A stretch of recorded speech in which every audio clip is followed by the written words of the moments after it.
নমস্কার, আমি পশ্চিম মেদিনীপুর থেকে বলছি। পুতুলের হোম কিচেনে আপনাদের সকলকে জানাই স্বাগত। আশা করি আপনারা সকলেই খুব ভালো আছেন।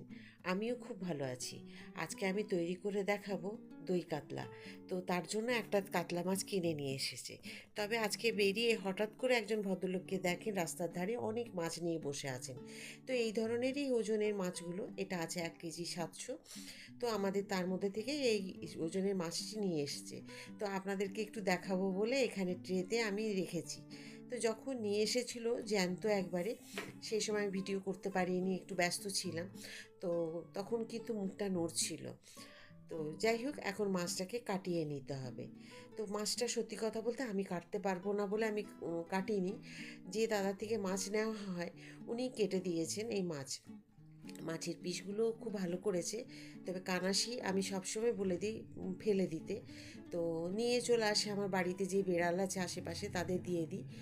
তো সেই কানাশি ফেলে দেওয়া হয়েছে। মাথা সমস্ত মাছ ধুয়ে পরিষ্কার করে নিয়েছে। তবে দাদাকে বলে দিতে হয়নি, উনি মাছগুলো পিসগুলো সুন্দরভাবে করে দিয়েছেন। তো এতগুলো মাছ তো আজকে রান্না করব না, আমি 6 পিস করব, বাকিগুলো ফ্রিজে রেখে দেব। তো মাছগুলো খুব ভালো করে ধুয়ে পরিষ্কার করে নিয়েছি। মাছ ধোয়ার সময় না 2-4 বার ধুয়ে নেওয়ার পরে একটু যদি নুন জলে অন্তত 2 মিনিট ভিজিয়ে রাখেন, দেখবেন রক্ত জল যেটা থাকে ওটা বেরিয়ে যায়। বেরিয়ে গিয়ে একটু আষ্টে গন্ধটা বেরিয়ে যায়। তাহলে কিন্তু সেই আষ্টেনি গন্ধটা হবে না। লেবু দেওয়ার দরকার হয় না যদি নুন জলে 2 মিনিট ভিজিয়ে রাখেন। আর যদি হাতে সময় থাকে তাহলে আপনি কিছুক্ষণ নুন না দিয়ে, যদি নুন দেন খুব ভালো, যদি না দেন তাহলেও কিন্তু আপনি এমনি জলে ভিজিয়ে রাখবেন 10-15 মিনিট, দেখবেন পরিষ্কার হয়ে গেছে। আর ভালো লাগে ওইভাবে মাছ ধুয়ে রান্না করতে। তবে মাছ আমি আজকে খুব কড়া ভাজবো না, আবার কাঁচাও রান্না করব না, হালকা একটু ভাজবো। তবে তার জন্য দিয়েছি পরিমাণ মতো একদম কম হলুদ আর অল্প একটুখানি নুন, যেটুকু ভাজার জন্য প্রয়োজন হয়। তো খুব বেশি হলুদ দিলে ভালো লাগবে না দই কাতলায়। তো সাথে থাকুন, আমি কিভাবে রান্না করছি দেখতে থাকুন।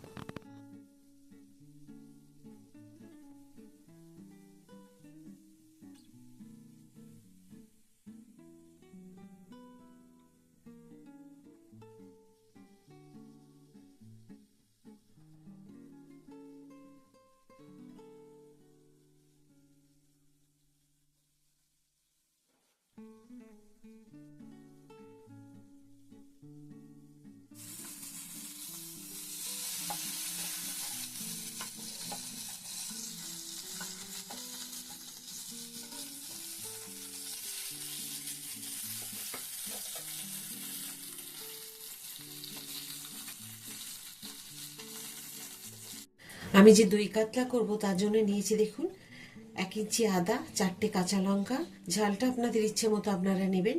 আর নিয়েছি কয়েকটা কাজু, কয়েকটা কিশমিশ, 1 চামচ চারমগজ, 1.5 চামচ পোস্ত। এগুলোকে এখন ভালো করে মিক্সিতে বেটে নেব। তাহলে আমি কি দিয়েছি দেখেছেন নিশ্চয়ই, কাজু, কিশমিশ, চারমগজ, পোস্ত, কাঁচা লঙ্কা, আদা। তো এগুলোকে এখন বেটে নেব আমি। এলাচগুলোকে একটু ফাটিয়ে দিতে হবে।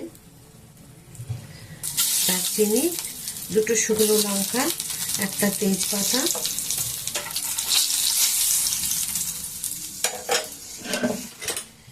দেব একটু সাদা জিরে,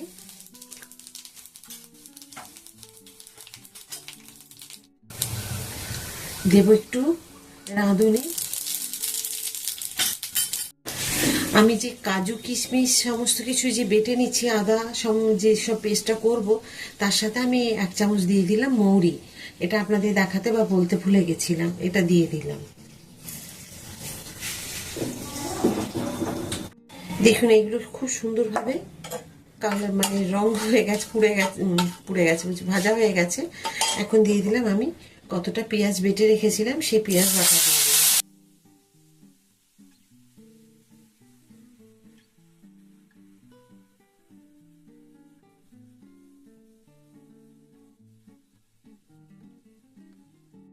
পেঁয়াজ ভাজতে ভাজতে আমি দিয়ে দেবো কিছুটা সর্ষের তেল। দেখুন পেঁয়াজকে আমি খুব সুন্দর করে ভেজে নিয়েছি, পেঁয়াজ ভাজা হয়ে গেছে। এখন যে আমি সমস্ত পেস্টটা করেছিলাম সেইগুলোকে এখন দিয়ে দেবো। এই যে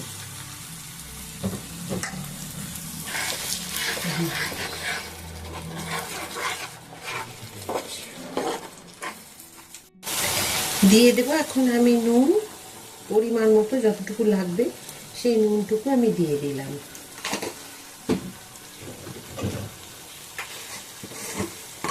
যেহেতু দই দেবো, দই কাতলা, তার জন্য পরিমাণ মতো একটুখানি চিনি দিতে হবে। দেখুন খুব সুন্দর করে একদম লো ফ্লেমে এগুলোকে আমি মিশিয়ে নিলাম আর কষানো হয়ে গেল। এবার দই আমি ফাটিয়ে রেখেছি, 200 গ্রাম দই আমি দিয়ে দিলাম এখানে।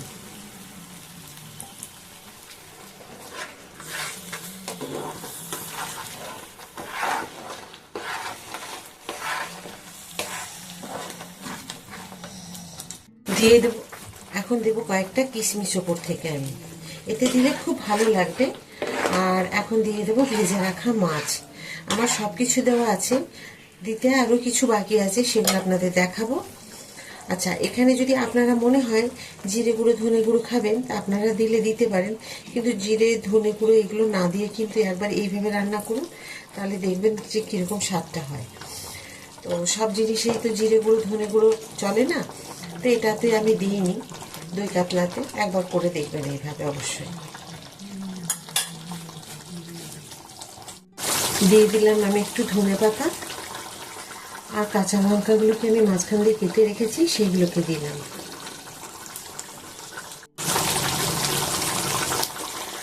এখন দিয়ে দেবো 1 চামচ ঘি।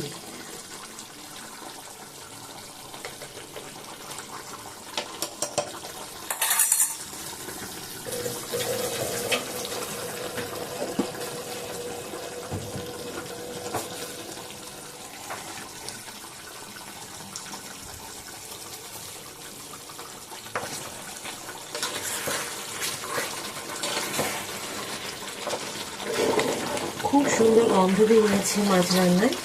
একবার অবশ্যই কিন্তু দই কাতলা এভাবে রান্না করুন, দিয়ে খেয়ে কিন্তু অবশ্যই আমাকে কমেন্ট করতে ভুলবেন না কেমন হয়েছিল। তো আশা করি আপনাদের খুবই ভালো লেগেছে আজকে এই দই কাতলার ভিডিও।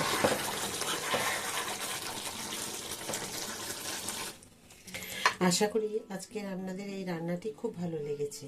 আর ভিডিওটি শেষ পর্যন্ত দেখার জন্য আপনাদেরকে অসংখ্য ধন্যবাদ।